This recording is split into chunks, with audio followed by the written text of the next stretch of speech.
Meu nome é Michele Zukovski, eu sou psicóloga do Instituto Recriar Vidas e a minha área principal de estudo é o bullying. E é por isso que nós vamos conversar mais um pouquinho sobre esse fenômeno. Você já parou para pensar se você pode estar contribuindo para que ele aconteça? Bem, para lidarmos com esse questionamento, nós precisamos trazer outro questionamento. Você já pensou em como você aprendeu a ser professor? Nossa, acho que essa pergunta até dá um susto, né? Porque às vezes a gente pensa, eu aprendi na faculdade, eu aprendi com a minha mãe, mas a gente esquece que nós somos uma soma de todas as nossas experiências. Ninguém aprendeu a ser professor do nada, da noite para o dia. Ah, eu caí aqui na escola e tive que me virar. Pera, você passou por um processo que te levou até onde você está. E é isso que diversos estudiosos falam sobre. Alguns deles dividem a formação do professor em 5 importantes momentos. O primeiro deles são os saberes pessoais dos professores.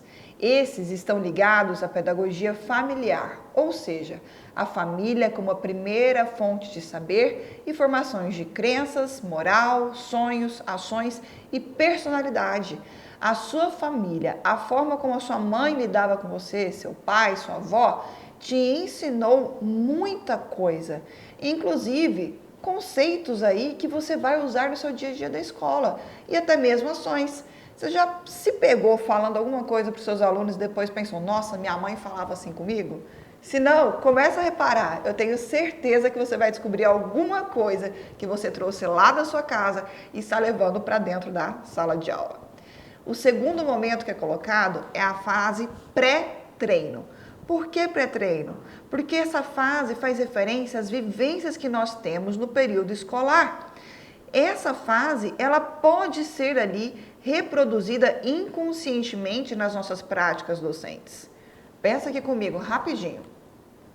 Qual professor te marcou positivamente e que você tem um carinho muito grande até hoje?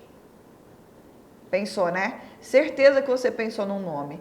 E quando você olha para esse professor, provavelmente você também pensa, nossa, queria ser um professor igual ele. Professor que se relacionava bem, que era muito engraçado, ou que passava muito bem o conteúdo. Mas pensa aqui comigo o outro lado também. Qual professor você nunca mais quer ver na sua vida? Você também tem um nome. Tanto o professor que te impactou positivamente quanto negativamente também ajudaram a você formar a sua forma de educar, as suas práticas e ações pedagógicas. Eles também te ensinaram o que é certo e o que é errado no ambiente escolar. E essa fase pré-treino é toda a tua história escolar. Desde ali do maternal, do ensino fundamental, até o ensino médio, todo esse percurso você foi aprendendo com os seus professores como a ser também um professor. Logo após, nós temos a fase de formação inicial. Essa fica fácil, né? É o ensino técnico, é ali a faculdade que você foi, o ensino superior, onde você aprendeu um pouquinho mais sobre uma parte que não era ensinada somente com vivências, de fato, a parte técnica. Que estratégias devo utilizar para ensinar? O que tal teórico diz sobre aprendizagem ou sobre cognição? Ou até mesmo sobre os tópicos que você ensina no seu dia a dia. O que eu aprendi sobre história, o que eu aprendi sobre geografia, o que eu aprendi sobre física. E aqui também é importante ressaltar que alguns cursos, por mais que sejam de licenciatura, nem sempre ensinam tão profundamente a parte pedagógica.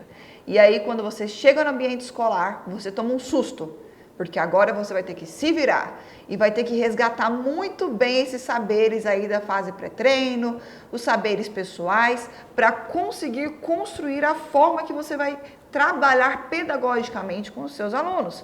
E essa é a fase de iniciação.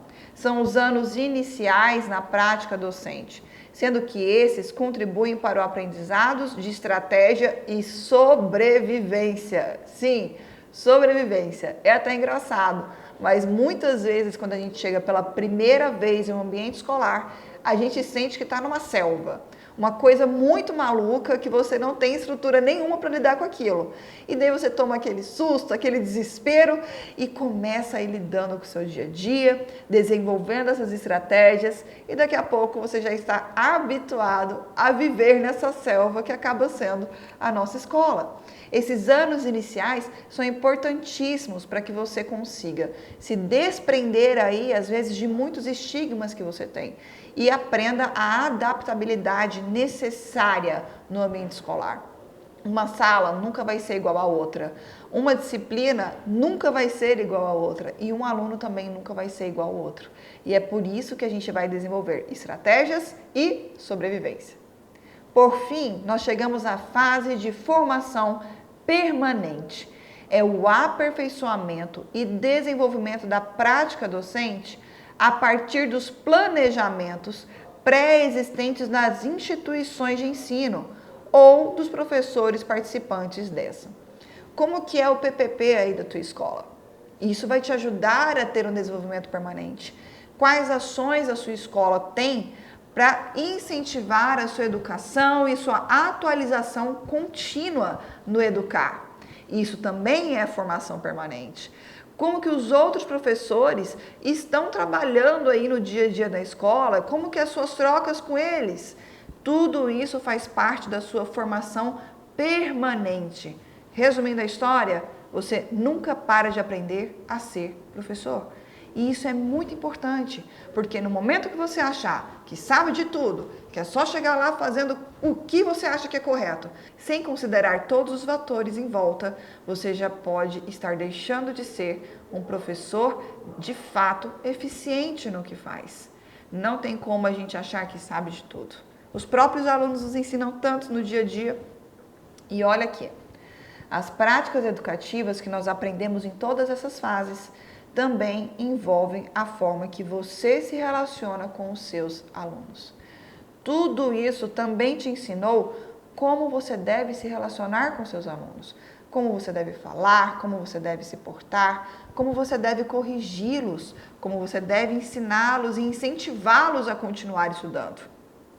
E aí, tem um ponto aqui crucial para a nossa pergunta dessa aula. Eu posso estar contribuindo com o fenômeno? A forma como você se relaciona com os seus alunos influencia a forma como eles se relacionam entre eles. Como assim, Michele? Eu tenho esse poder de influência? Bem, pensa aqui comigo. Quem que é a figura de autoridade na sala de aula? O professor. Quem que é o exemplo do que se deve ou não fazer na sala de aula? O professor. E assim, eu trago essa cena para vocês. É uma cena que eu descobri na minha pesquisa do mestrado. E lógico, isso aqui é um pequeno pedaço do que realmente acontecia, mas já vai ajudar você a entender um pouquinho melhor.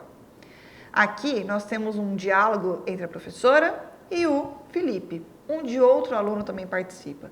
Já peço desculpas porque está escrito na íntegra e nós teremos uma palavra que é um xingamento.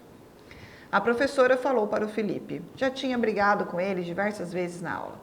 Felipe, última vez que eu chamo tua atenção. O Felipe encarou a professora e falou assim, que merda, velho. A professora olhou para o Felipe, que merda? Outro aluno repetiu, que merda. Felipe olhou para a professora, falou, vai, como se dissesse, continua logo a tua aula. E o outro aluno olhou para o Felipe e falou, nossa, Felipe, você tá muito vagabundo. E o Felipe, cala a boca, doido. O Felipe ficou constrangido, olhou para a câmera que eu estava gravando, olhou para mim, abaixou a cabeça. E era incrível perceber que toda vez que a professora tratava o Felipe dessa forma mais ríspida, todos os outros alunos repetiam esse mesmo comportamento. Todas as vezes que a professora falava, ah, Felipe, você não sabe o conteúdo, todos os outros alunos falavam, ah, você não sabe de nada, você nunca vai aprender, você é muito burro.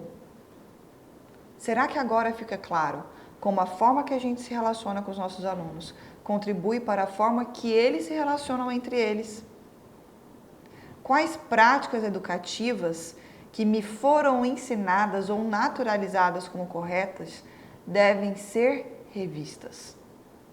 Nem tudo que a gente aprendeu na vida deve ser continuado. E querendo ou não, na nossa história aí da educação, a educação sempre partiu de um viés punitivo. E é assim que nós ensinamos os nossos alunos, a punirem uns aos outros. Quais práticas eu preciso rever para que eu consiga, de fato, criar um ambiente que favoreça as boas relações na minha sala de aula? Antes de fazermos ações para prevenir e intervir o bullying, precisamos intervir em nós mesmos. Sendo assim, antes de passarmos para a próxima aula, eu te convido a se autoavaliar. Olha a tua trajetória. Olha as fases que nós acabamos de discutir. O que elas te ensinaram? E o que você precisa rever para poder, de fato, contribuir para o bem-estar dos seus alunos?